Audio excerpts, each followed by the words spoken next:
From a purely technical perspective, the types of failures described point towards instability within the electrical architecture. This could involve anything from battery management irregularities to inverter faults or protective shutdown mechanisms being triggered.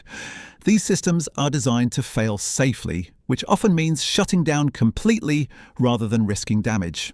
The challenge is that when they do shut down, recovery is not always possible within the time frame of a race start procedure, which is exactly what we saw with Piastri. Once the system entered a fault state, the car could not be restarted.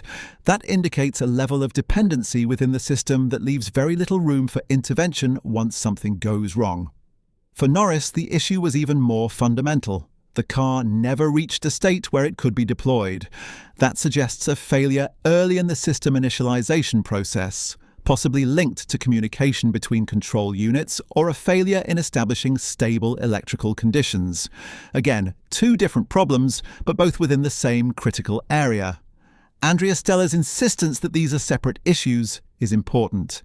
It prevents the narrative from collapsing into a single-point failure explanation. But it also highlights the broader concern.